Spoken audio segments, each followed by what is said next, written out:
ये जो coaching industry है, फिर चाहे वो यूपीएससी की कोचिंग हो, नीट की हो, जेई की हो, वहाँ पर बहुत कुछ है जो सही हो रहा है और बहुत कुछ है जो गलत भी हो रहा है। सही के बारे में हमें बात करने की जरूरत नहीं है, वो कोचिंग वाले खुद ही बढ़ा चढ़ा करके बात करते हैं। आजकल मूवीज बन रही हैं, वेब सीरीज बन रही हैं, और ध्यान से देखोगे तो ये जो वेब सीरीज हैं ये स्पॉन्सर्ड होती हैं किसी ना किसी कोचिंग एकेडमी से। सिर्फ एक सिचुएशन की एक साइड को आपको दिखाया जा रहा है, बाकी सारी साइड्स को छुपा दिया जा रहा है।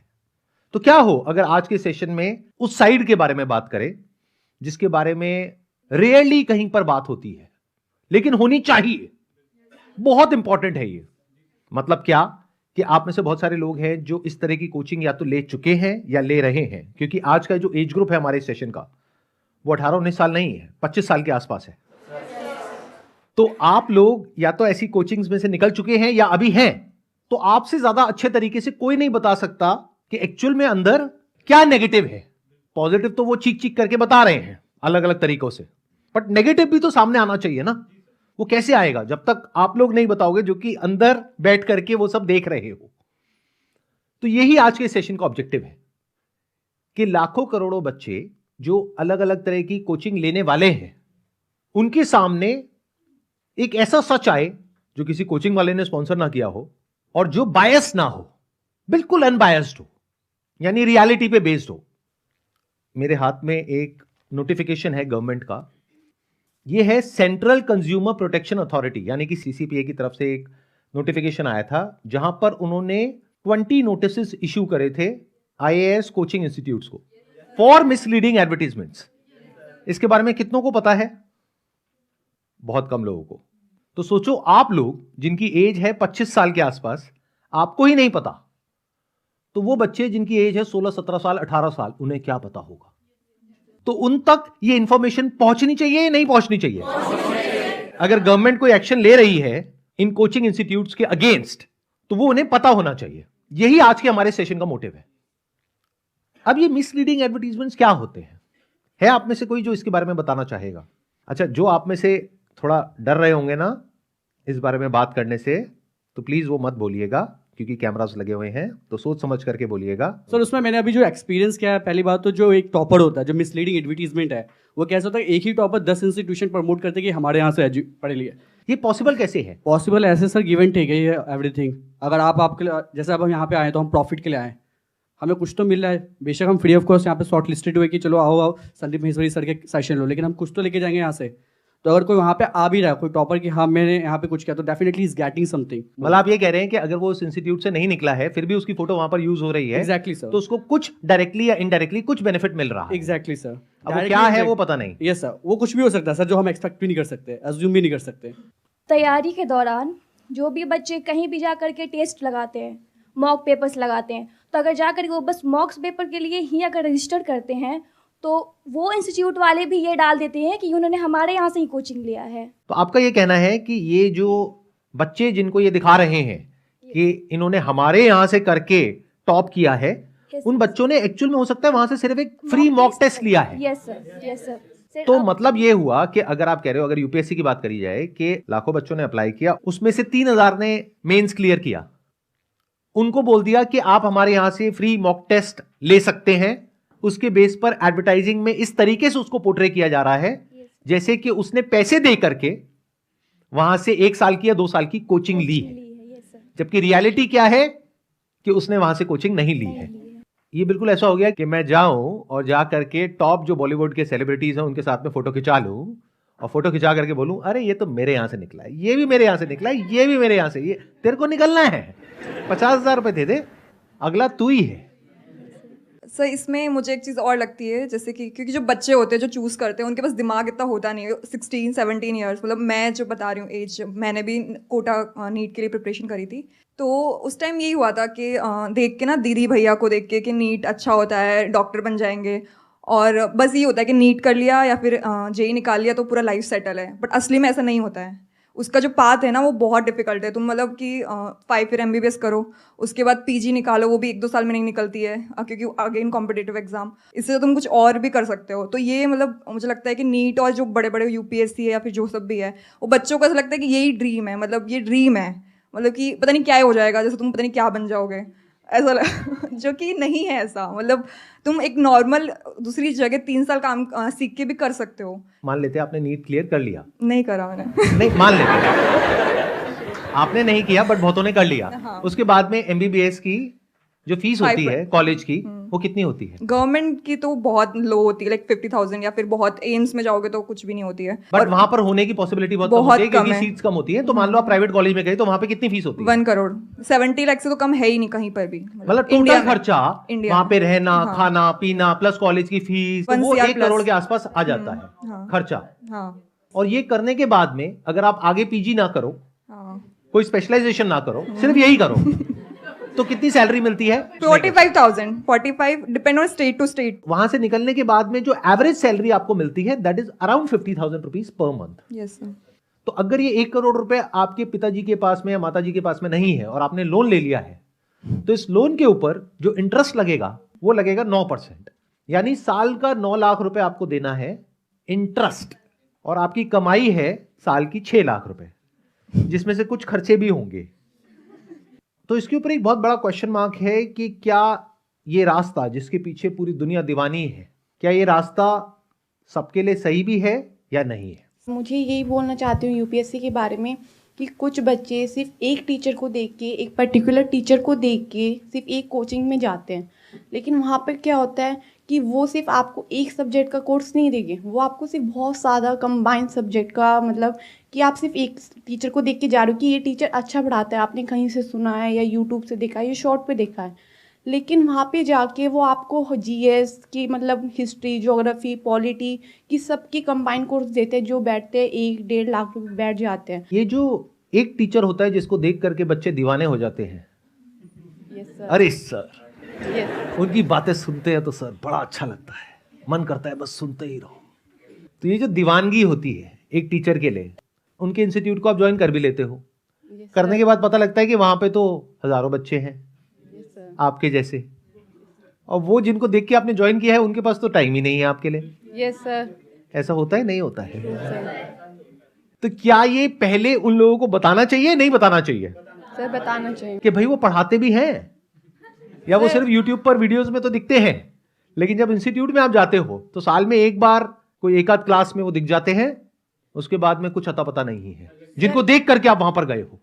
और एक मेन रीज़न और है जो आपने बोला था कि जो टॉपर्स ऐड क्यों होते हैं, क्यों, और मतलब कोचिंग इंस्टीट्यूट में सबके नाम क्यों आते हैं, मतलब मोस्टली इंस्टीट्यूट ये करते हैं, ये ऑफ़र करते हैं अपनी स्कीम्स के साथ कि अगर किसी बच्चे का प्रीलिम्स क्लियर हो गया या मेंस में उसके कुछ भी क्लियर हो गया, उसके हाई रैंक्स आ रहे हैं, मार्क्स आ रहे हैं किसी भी कोचिंग में, तो वहाँ पे टेस्ट फ्री कर दे, या वो स्पेशल क्लासेस जो उस बच्चे को देते हैं या टीचर्स या फिर लाइब्रेरी देते हैं। Yes sir, not only library, food, even accommodation. Yes sir, वो रहने मैं ठीक कह रहा हूँ, अकोमोडेशन भी दे देते हैं। यस सर, वो देते हैं। अगर प्रीलिम्स क्लियर है, जैसे इस बार जिन बच्चों का प्रीलिम्स क्लियर हुआ है उनको मेंस की answer writing free, even mains अगर जिनका क्लियर हुआ है इंटरव्यू और खाने तक का फ्री है। जब तक आपको एक interview- मजेदार बात बताऊं, यस सर। ये मेरी यूपीएससी कोचिंग रियलिटी वाली वीडियो अपलोड हुई थी ना, यस सर। तो वहां पे आप नीचे कमेंट्स जा करके देखो, बहुत बच्चों ने वहां पर, क्योंकि वो ब्रेन वॉश हो चुके हैं पूरी तरीके से, यस सर।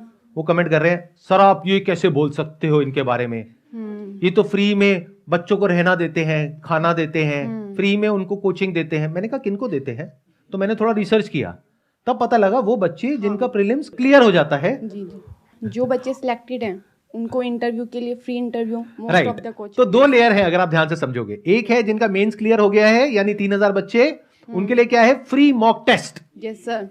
जिसकी की वीडियो बनेगी बढ़िया सी और उसकी शॉर्ट्स बनेंगी और सब जगह अपलोड हो जाएंगी, और स्पेशल और उसमें कुछ इतने कमाल के क्वेश्चंस पूछे जाएंगे कि वो वायरल हो जाएगी। और जैसे ही वो वायरल हुई तो बच्चे दीवाने हो गए। सिर्फ एक मॉक टेस्ट के बेसिस पे कि ये यहाँ पे गया है, ये बच्चा हमारे पास मॉक टेस्ट देने आया है, तो वो उसे अपने फ्रेम पे या अपने ही बैनर पे लगाते हैं। इसके पीछे ना 2 रीजंस हैं कि वो टॉपर्स क्यों नहीं बोलते हैं। एक है ग्रीड, एक है fear.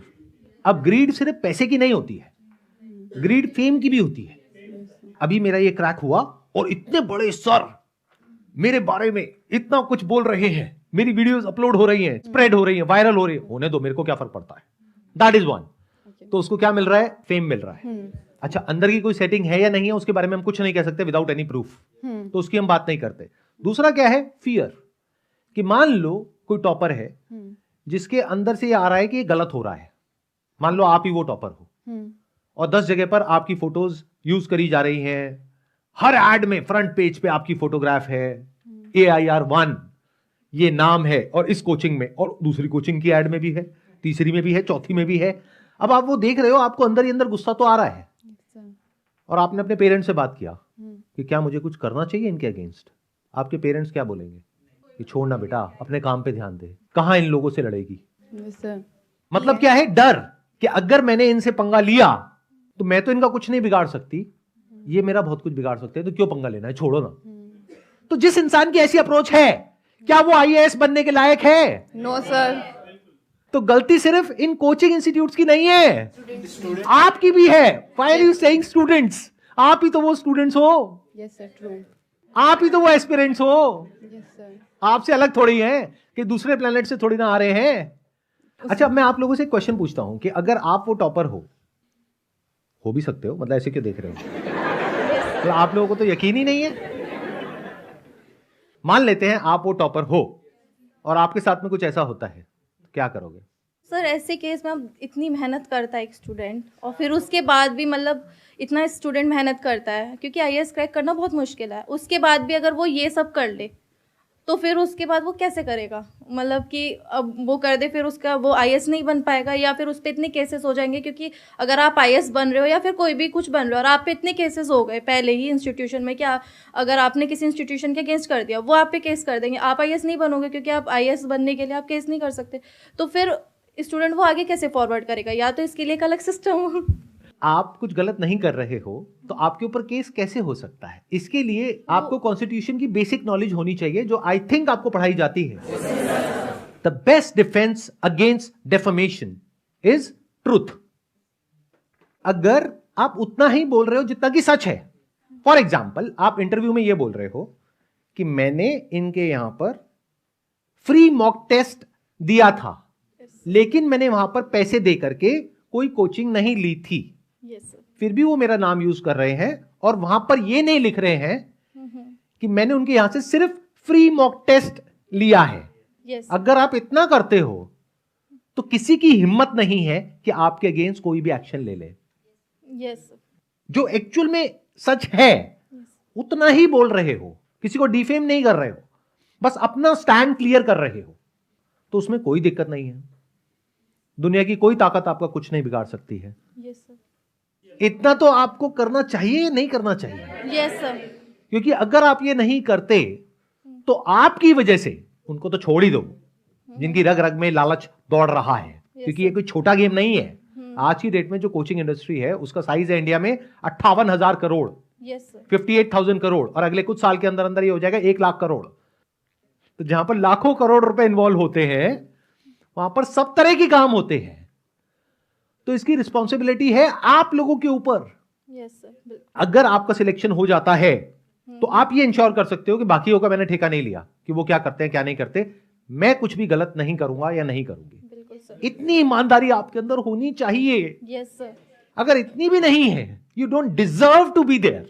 Sir I don't know that if it is a scam, but I really want to ask you कि आपको क्या लगता है उसमें ओपिनियन में, बिकॉज मैं JEE मेंस की क्लासेस मैंने अटेंड करी थी मैंने बैक इन 2018 एंड 19। जब मैं सर वहाँ पे गया तो मैं 4 दिन के बाद मैंने दिमाग से उतार लिया, मैंने कहा भाई मुझे नहीं करनी ये चीज़। बट जब हम सर रिफंड के लिए आस्क करने के लिए जाते हैं ना, तो ये लोग कोचिंग होती है उसकी अमाउंट को सेपरेट कर देते हैं, और जो मर्चेंडाइज है ना उसको ये लोग सेपरेट कर देते हैं। सो फॉर एन एग्जाम्पल कुछ चीज़ें होती हैं जो रिलेटेबल भी नहीं है, आपको ये लोग छाता दे देंगे, आपको ये लोग बैग दे देंगे। अच्छा, उसके भी पैसे होते हैं, वो फ्री नहीं होता सर। सब छाते पे उनकी ब्रांडिंग है, तो कायदे से फ्री होना चाहिए। कायदे से सर फ्री, इनको पैसे देने चाहिए हमको, because we are promoting their business. Right, क्योंकि आप एक ऑटो रिक्शा की तरह हो जिसके पीछे इनका लोगो लगा हुआ है, आप टी शर्ट पहन करके घूम रहे हो और पीछे कुछ लिखा हुआ है और आप बड़े खुश हो रहे हो। उसमें सिर्फ उनका लोगो होता है, ये भी लिखा होता है बुरी नजर वाले तेरा मुंह काला है। सर ऐसा नहीं होता। क्लियर कट ब्रांडिंग होती है और मॉड्यूल्स होते हैं सर। अब मॉड्यूल्स अगर हम तुमको वापस करना चाहते हो तो ले लो, और सर ऐसा नहीं है कि कुछ सस्ता हो रहा है। तो वो ब्रेकअप क्या होता है सर? लिटरली अभी तो मुझे नहीं पता क्या अमाउंट है, बट उस टाइम के हिसाब से आई पेड ओवर 1.5 lakhs, और मुझे रिफंड के तौर पर मुझे नहीं लगता कुछ 70-80,000 से कुछ ज़्यादा मिला था।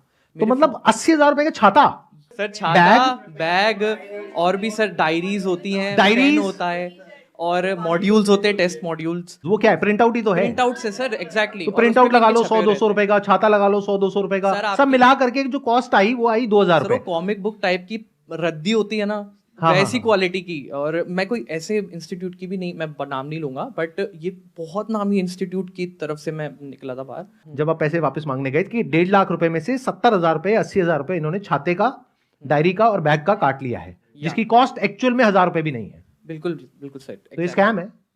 हाँ, अगर आपको वहां पर 4 महीने हो गए होते, फिर वो पैसे काट रहे होते बेस्ड अपॉन कि भाई हमारा कोचिंग में इतना पैसा लग गया, ट्यूशन फीस लग गई, ये लग गई, वो लग गई, समझ आता है। 4 दिन में 1.5 लाख में से 70-80 हजार रुपए काटना फॉर ऑल दीज थिंग्स जिसपे उनकी ब्रांडिंग है, तो ये तो अनफेयर है।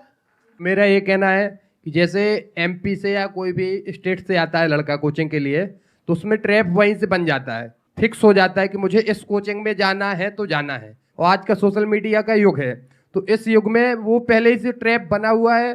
आते हैं भीड़ की तरह, 500-800 बच्चे हर बैच में लगातार बढ़ रहे हैं और बैच एड ऑन होता रहता है। जैसे शुरू में आज के टाइम यदि कोई भी बैच शुरू हो रहा है तो उसको एक सेपरेट स्थिति में रहेगा, उसके बाद फिर ये बैच दूसरा बैच मर्ज करके इकट्ठा कर दिया जाएगा। चलो इसको ऐसे देखते हैं कि अगर मैं उनकी जगह होऊंगा तो मैं क्या करूंगा। मेरी अपनी एक यूपीएससी कोचिंग की एकेडमी है जहां पर हजारों बच्चे पढ़ते हैं, तो मेरे हिसाब से क्या सही है, क्या गलत है, क्या होना चाहिए, क्या नहीं होना चाहिए। सबसे पहले तो मेरे अपने माइंड में मुझे खुद को ये क्लियर करना है कि मेरी ये जो पैसे की भूख है वो कब मिटेगी। 100 करोड़, 200 करोड़, 500 करोड़, मतलब कुछ तो होना चाहिए ना माइंड में, क्योंकि अगर वो है ही नहीं तो होगा क्या कि आज अगर उनके पास में 200 करोड़ रुपए हैं तो उनका दिमाग कहां चल रहा होगा कि अब इस 200 करोड़ को 1000 करोड़ कैसे बनाए। अब उनको ये नहीं समझ आ रहा कि ये जो 1000 करोड़ बनेगा ये आएगा 2-2 लाख रुपए करके लाखों बच्चों से, जिन बच्चों के पास में और उनके पेरेंट्स के पास में 2 लाख के अलावा और कुछ है ही नहीं, या हो सकता है वो पैसा भी वो लोन पे उठा करके उनको दे रहे हैं। और ये आदमी ऑलरेडी 200 करोड़ लेकर के बैठा है, यानी कि इसकी आने वाली 200 जनरेशंस बैठे बैठे खा सकती हैं, फिर भी ये पैसे के पीछे पागल हुआ पड़ा है। अब ये मैं किस बेस पे बोल रहा हूं, ये मैं सिर्फ बोल नहीं रहा हूं, मैं ऐसे जी रहा हूं। आज से 12 साल पहले मैंने अपने आप से ये क्वेश्चंस पूछे थे कि कितना पैसा बहुत है, तो मेरे अंदर से आया कि जितना है उतना बहुत है, क्योंकि एक कहावत है, पूत कपूत तो क्यों धन संचय, पूत सपूत तो क्यों धन संचय। मतलब कि अगर आपके बच्चे लायक हैं तो क्यों पैसा इकट्ठा कर रहे हो, किसके लिए कर रहे हो, और अगर आपके बच्चे नालायक हैं तो किसके लिए पैसा इकट्ठा कर रहे हो। तो इस वजह से मैं खुद को रोक पाया। नहीं तो ये जो लालच है ना, जब हमारे ऊपर हावी होता है तो इंसान से ऐसे ऐसे काम करवाता है जो उसको खुद भी नहीं पता होते हैं। और ये जो इंसान होते हैं ना ऐसे, ये भेष बदल के आते हैं। मेरी इस बात को ध्यान से सुनना, ध्यान से समझना, ये भेष बदल के आते हैं। ये अपने आप को ऐसा दिखाते हैं कि इनसे अच्छा इंसान दुनिया में कोई और है ही नहीं।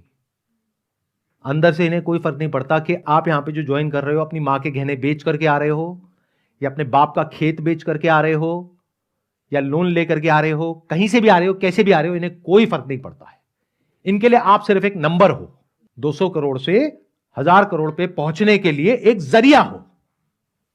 तो अब ये बातें मैं क्यों कर रहा हूं, क्योंकि हो सकता है मेरी ये बातें सुन करके उनको थोड़ी कड़वी भी लगे, लेकिन हो सकता है उनमें से कुछ लोगों के अंदर की जो इंसानियत नाम की चीज है वो जाग जाए, क्योंकि उनको ऐसा बोलने वाला भी तो कोई होना चाहिए ना। उनके आसपास में सारे यस मैन भरे पड़े होंगे। जब एक इंसान एक पर्टिकुलर लेवल पे होता है, जब उसके बैंक अकाउंट में 100-200 करोड़ रुपए पड़े होते हैं, तो उसके पास में सारे यस मैन होते हैं कि आप तो सर ये, आप तो वो, ऊपर से बड़े बड़े अफसर आ करके उनके हाथ पैर जोड़ रहे हैं। तो आदमी का दिमाग सोचो कहां पर होगा। तो कोई तो हो जो आकर के उसको शीशा दिखाए कि भाई तू इतना अच्छा नहीं है जितना दिखा रहा है अपने आप को। अगर एक्चुअल में अच्छा है तो कुछ अच्छा काम कर। अब अच्छा काम क्या हो सकता है? अगर मैं उनकी जगह पर हूं तो मैं क्या करूंगा? सबसे पहले मैं एक सच को देखूंगा। वो सच क्या है कि सिर्फ कुछ हजार बच्चे हैं जिनके पास में पैसा है मुझे देने के लिए, बट इंडिया में लाखों बच्चे ऐसे हैं जिनके पास में पैसा नहीं है मुझे क्या किसी भी कोचिंग में पैसा देने के लिए। तो उनके लिए मैं क्या करूंगा? मेरे यहां पे क्लासेस होती हैं, उसको मैं लाइव ब्रॉडकास्ट करूंगा फ्री ऑफ कॉस्ट यूट्यूब पर, सबके लिए। कोई पुराना रिकॉर्डेड कोर्स नहीं, 5 साल पुराना, जो आज रेलेवेंट ही नहीं है। नॉट अ क्लिक बेट कि ऑनलाइन कोर्स की फीस इतनी है, ऑफलाइन की इतनी है। ऑनलाइन कोर्स जब आप लेते हो आपको पता लगता है ये तो 3 साल पुराना है, आज की डेट में रेलेवेंट नहीं है। अब आपने ऑनलाइन के लिए इतना पैसा दिया, लेकिन अगर आपको एक्चुअल में क्रैक करना है तो अब ऑफलाइन के लिए इतना पैसा दो। तो ये बेवकूफ बनाना नहीं है तो और क्या है लोगों को? तो इनको अपने आप से पूछना होगा कि क्या मैं अपनी पावर्स को यूज करूं लोगों को और बेवकूफ बनाने के लिए, या यूज करूं एक्चुअल में कुछ अच्छा करने के लिए? नहीं तो उस पावर का मतलब क्या है?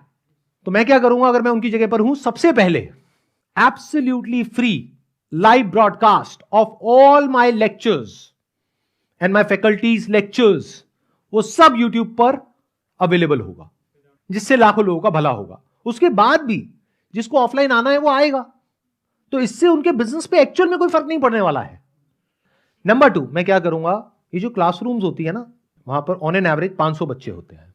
तो मुझे ये बताओ कि अगर उन बच्चों में से किसी के मन में कोई डाउट है तो क्या वो पूछ सकता है? क्या टीचर के पास में इतना टाइम है कि एक एक बच्चे के डाउट क्लियर कर सके? तो किसी को समझ आ रहा है या नहीं आ रहा है, इससे कोई फर्क ही नहीं पड़ता है। तो मैं क्या करूंगा, वही करूंगा जो स्कूल्स में और कॉलेजेस में होता है, यानी कि एक क्लास में जो बच्चे हैं वो मैक्सिमम 100 होंगे, उससे ऊपर नहीं।